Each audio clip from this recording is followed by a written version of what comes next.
Hello, I am going to talk about substitution and elimination reactions. But before that, I want us to consider alkyl halides. Now we learned how to name the alkyl halides, and now we should be able to identify the stereocenter and even allocate the correct stereochemistry.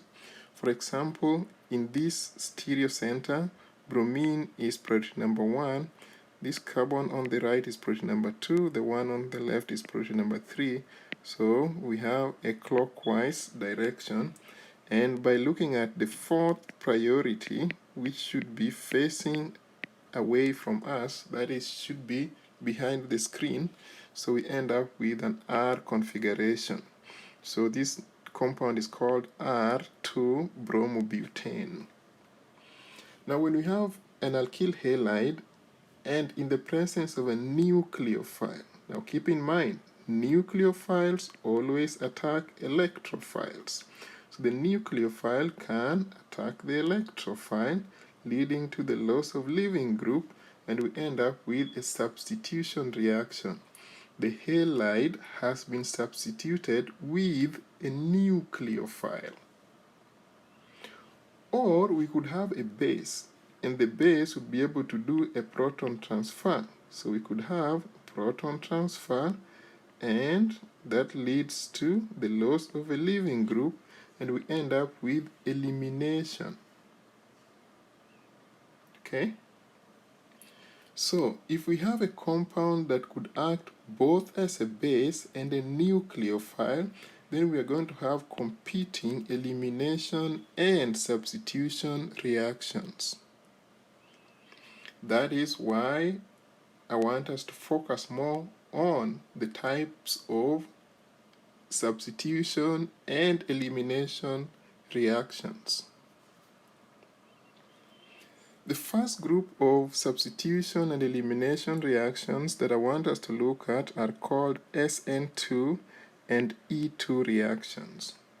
SN2 refers to bimolecular nucleophilic substitution. Bimolecular in the sense that the rate of the reaction is affected by both the concentration of the nucleophile and the concentration of the substrate. So this is going to be a second order reaction. So with a strong nucleophile, the nucleophile will attack the electrophile, leading to the loss of a leaving group, which then forms the SN2 products. So the reaction is said to be concerted because we have a combination of arrow pushings that lead to the formation of products in one step. Combination of arrow pushings in one step, a concerted mechanism. Okay? In E2, we can use a strong base. The base is going to do a proton transfer, leading to the loss of a leaving group.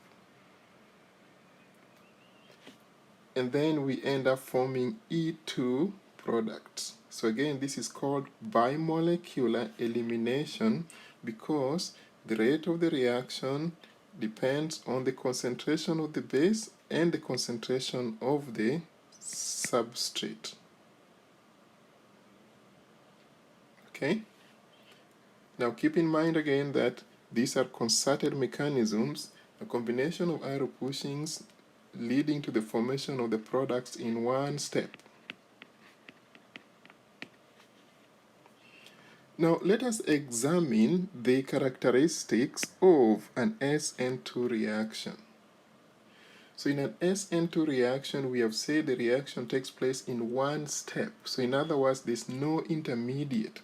So therefore, there's only one transition state, no intermediate. Transition states are found at the peaks. So that is at the energy maximum. That is where we find the transition states. So there's no intermediate, so the energy diagram will look like what we are showing over here. Okay? This reaction is also sensitive to the stereochemistry. Now I want you to look at this nucleophile. The nucleophile attacks the electrophile, leading to the loss of the leaving group. So the bromine has been kicked out and replaced by the nucleophile.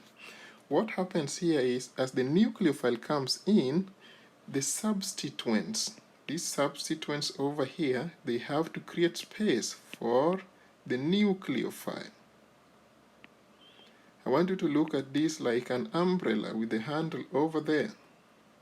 So the nucleophile comes in. As the nucleophile comes in, the substituents have to orient themselves to create room for the nucleophile.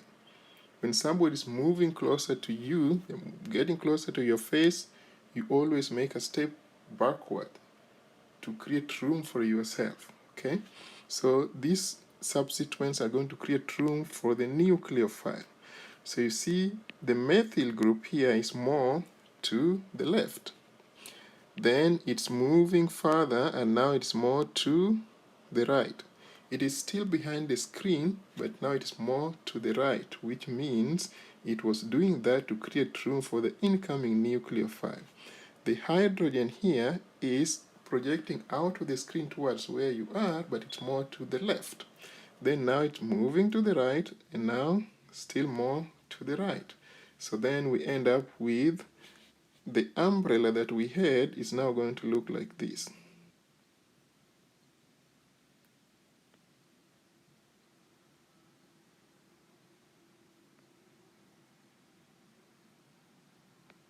So the umbrella is now inverted.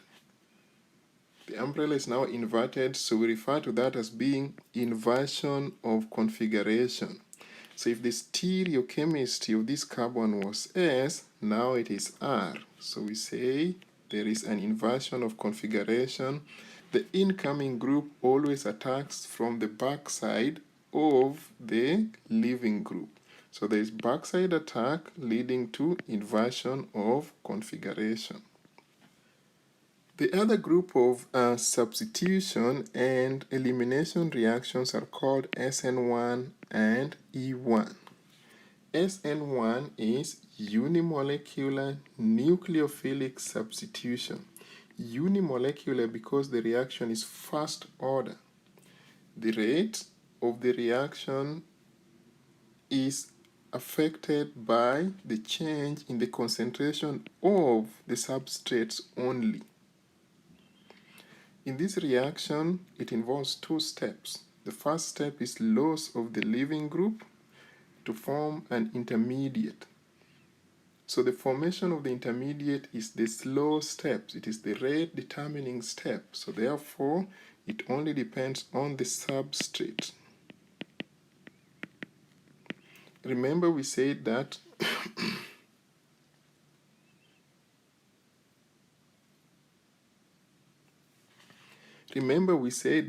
tertiary carbocation ions are more stable than secondary carbocation ions that are more stable than primary carbocation ions. So the stability of the intermediate is going to be dependent on the type of substrate used. Okay? Once we form the intermediate, the next step of the reaction is very fast. So if you have a nucleophile, the nucleophile is going to attack the electrophile. This carbon here is deficient in electrons. So the nucleophile can attack that electrophile to form SN2 product. If you have a base, the base is going to do a proton transfer. If there's a proton there, it's going to do a proton transfer, which leads to the formation of E1 products. So in these reactions, the key thing is you need to know that there are two steps involved and the intermediate is formed. Now let us examine the mechanism and the kinetics of this reaction. If we are to use as an SN1 reaction, so we're going to have the loss of a leaving group, which is the first step, and then we're going to have the nucleophilic attack, followed by a proton transfer. So it involves two-step mechanism, which is completed by a proton transfer to form the substitution products, SN1 products. E1 reaction, again, we're going to have loss of a leaving group, and then here the next thing we're going to do is a proton transfer, which leads to the formation of E1 products. In this reaction, if you look at the energy diagram, you're going to realize that we are forming intermediates. Now we have the valleys.